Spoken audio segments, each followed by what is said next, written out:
next. He whose blood is of the tree is born of the tree. Attention, Sterling Academy. All students are to return to their dormitories and remain there.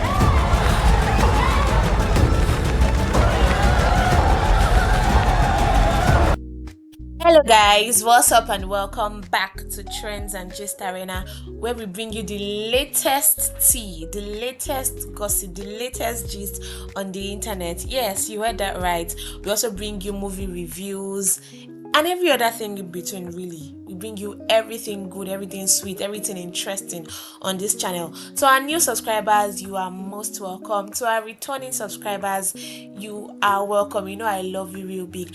Please do all to subscribe, turn on post notification, comment, engage this post, and yes, subscribe most importantly so you don't miss out on new videos that we drop. Right now, let's talk about Ms Kanyin, the new Nigerian horror movie showing on Prime Video. The movie was directed by Temi Otedola and it starred some actors like Temi Otedola. She acted as Amara, Kanaga Jr. as Finn, and a few others. Now, if you're in Nigerian or you've ever attended a Nigerian boarding school, you've probably heard about the famous Madam Koi Koi story. Yes, the ghost woman in heels whose footsteps always makes the sound koi koi, right? That was why they named her Madam Koi Koi, right? And she's always like, the sound always scares students in the hostel, right? But before we even get into this movie, guys, you people will say I've come again. But my honest take is this Madam Koi Koi storyline, I feel like it has been overflogged. I don't know if I'm the only one feeling this way, but first of all, we already have the origin of Madam Koi Koi on Netflix, and now this one on Prime Video. Who knows where else the next version is going to be? YouTube. Anyways, let's get right into it. So Temi Otedola is like the main character in the movie. Remember, she acted as Amara, right? She's supposed to be an intelligent student, but somehow she had a C in her French mock exam. Bloody C in fucking French. Which is going to be bad for her if she has that same C in her main YA, because she needs to clear all her papers before she can be accepted into Harvard, right? Then there is also the French teacher, Ms Kanyin, played by Ms Dede, who is in a low-key relationship with the Agri teacher. Not like a full-fledged relationship like that. They were still like trying to get to know each other, go on romantic dates and all that, so they are not really in like a different relationship yet. So the Agri teacher's name is Mr. Mustafa. Then there is Chisom's dad. Remember, Chisom is Amara's friend, so her dad is the principal of the school, right? Now let's even, I don't want to give you guys too much info, but let's even jump to the part where Amara, that's Temi Otedola, went to visit Chisom in her house, and Chisom is Amara's friend, like I said, but they've had issues in the past where that has affected their friendship, so they are no longer as close as before. But on this particular day, she went to Chisom's house, and then she overheard that Ms Kanyin is going to be the one to be in charge of keeping the WAEC French papers in her home. So this actually sparked an idea in Amara. Remember that she's trying to get an A in the actual WAEC, so she would be eligible to get into Harvard, right? So the next day, she went to Ms Kanyin to sort of gaslight her. She kind of went to gaslight Ms Kanyin that hope she knows that she wants to get into Harvard, but she had C in a mock exam and she cannot afford to have C in the main WAEC, so she needs to pass. And that's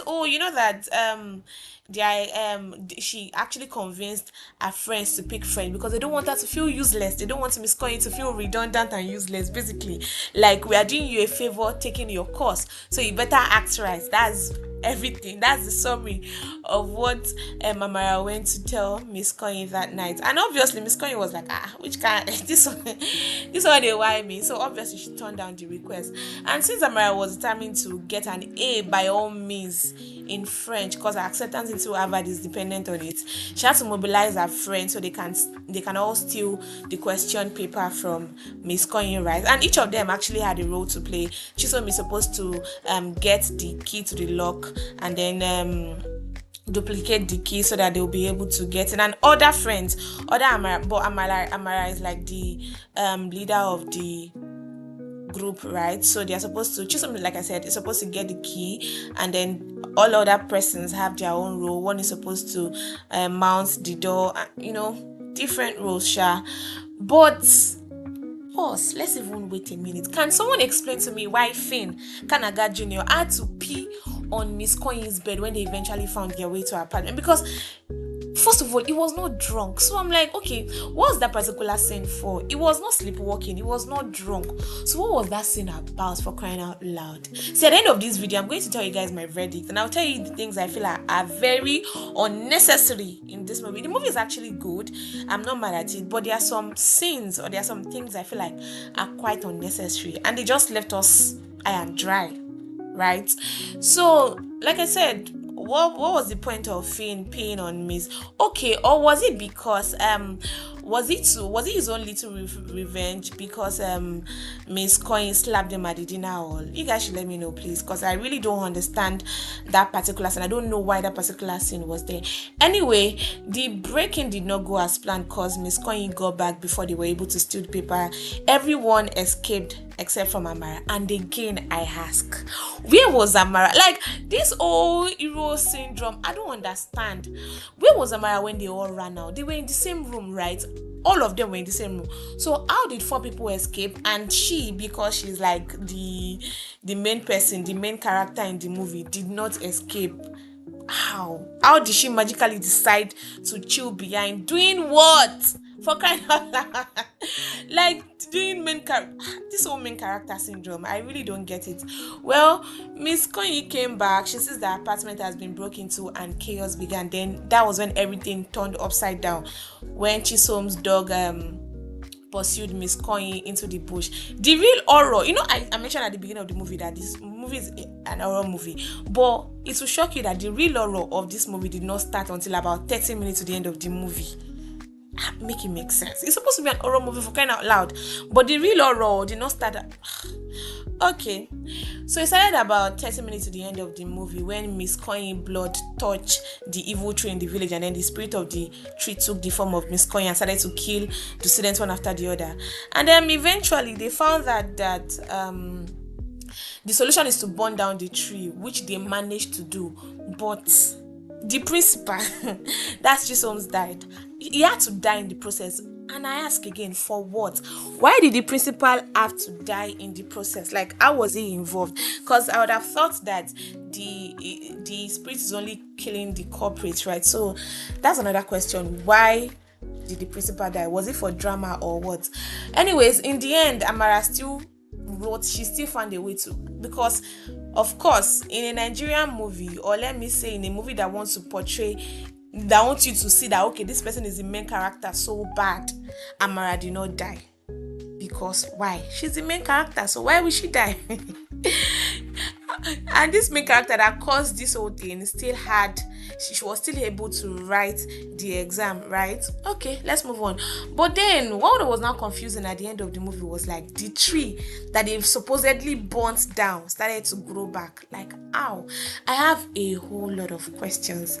I sincerely feel like the movie is actually nice. I like it. The picture quality and everything was nice, but I sincerely feel they left us high and dry. But let me give my verdict anyways. Like I said, I like the picture quality of the movie and all their faces look really good. But I'm tempted to ask, did Temi Otedola actually did she have makeup on in that movie? Because her skin was kind of different. Like, it looks smoother than the rest of the student's skin. I mean, I know she had like a good skin, but then it was looking very like, it wasn't looking all natural to me, right? So I don't know if she had makeup or something like foundation on, right? But the camera quality, like I said, is good. I think I'm going to give the movie a 6.5 over 10, right? Because like I said, the movie is supposed to be an horror movie, but the horror did not start until towards the end of the movie. And they kind of just rushed the whole thing. I feel like they assumed that people already know the old Madame Koi story, so they just had to rush it towards the end and expect us to figure out the loopholes. Wow. Also, why did the principal die? To prove what point? Then is Ms Kanyin herself finally dead? Like, is she dead? We need to know. And also, what was the role of the Brigadier General? Remember that Brigadier General was the one flirting with Ms Kanyin. So that flirting, that scene, what was the point of that scene? Like, they didn't really build on it. And lastly, why did the tree grow back? I feel like the movie started a bit well, and then it just went down the hill when the main horror started. Like, that was it, they're supposed to like really really build on it, but when the horror started, everything just went down the hill, and then we saw the tree growing back. I'm like, what's happening? Anyways, guys, let me know what you think about this movie, because I like I said, I have a lot of questions that are yet to be answered, right? So let me know if you have the same questions, or let me know if you even have answers to my questions, right? Please, guys, like I said, subscribe, like, comment, please, so you do not miss out on all these juicy reviews and every other thing we bring to you. Thanks for watching. Bye.